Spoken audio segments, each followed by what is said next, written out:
హల్లెలూయా! దేవునికి స్తోత్రం. దేవుడైన యేసు ప్రభువారు ఈరోజు మనకు పరిశుద్ధ గ్రంథం నుంచి ఇస్తున్న వాగ్దానము యెషయా గ్రంథం 40వ అధ్యాయం 3వ వచనం. ఆలకించుడి, అడవిలో ఒకడు ప్రకటించుచున్నాడు.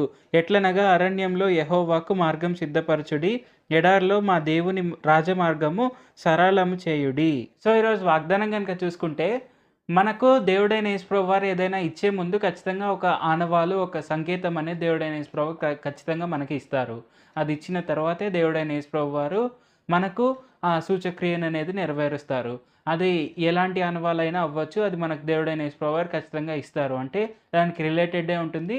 అది ఖచ్చితంగా మనం గుర్తించగలిగేలాగే ఉంటుంది ఆనవాలు. అలాగా లేకుండా దేవుడైన యేసు ప్రభువారు ఏది మనకి ఇవ్వరు. సో, అది మనము ఖచ్చితంగా అర్థం చేసుకోగలిగితే మనము దాన్ని బట్టి మనం ఇంకా ప్రార్థించి, దాన్ని బట్టి దేవుడైన యేసు ప్రభువారికి కృతజ్ఞతాస్తుతులు చెల్లిస్తూ, మనము దాన్ని సంతోషంగా రెడీగా ఉండి తీసుకోవచ్చు. అదే మనం ఇక్కడ చూసుకుంటే, ఈ సిట్యుయేషన్‌లో యెషయా ప్రవక్త క్లియర్‌గా చెప్తున్నారు. యేసు ప్రభువారు వచ్చే ముందు బాప్తిస్మం ఇచ్చి యోహాను వస్తారు అని. సో, అది వాళ్ళందరూ చదివారు ఇజ్రాయేలీయులు ఆ లేఖనాలన్నీ. వాళ్ళు చదివారు. యోహాను వచ్చారు. యోహాను వచ్చి దేవుడైన యేసు ప్రభువారి గురించి సంకేతాన్ని ఇచ్చారు. వాళ్ళు దాన్ని గుర్తించలేకపోయారు.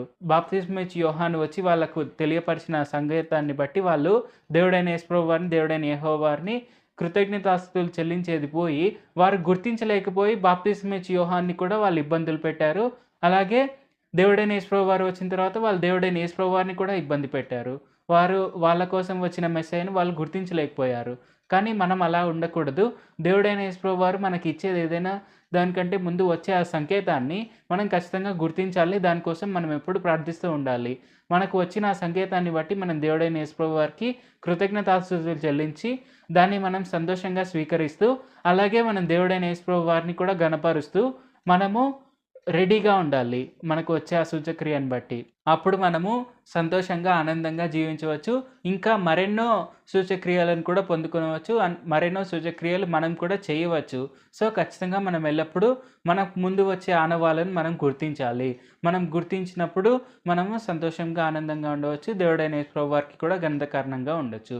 ప్రార్థించుకుందాం.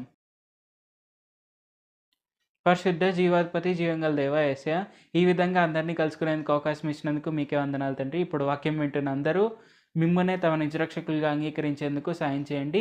యేసయ్య, మీరు మాకిచ్చే ఆనవాళ్ళను మేము గుర్తించి వారిలాగా ఉండేందుకు సాయం చేయండి. యేసయ్య, ఆ ఆనవాళ్ళని బట్టి మేము మీకు కృతజ్ఞతాస్తుతులు కూడా చెల్లించేందుకు సాయం చేయండి.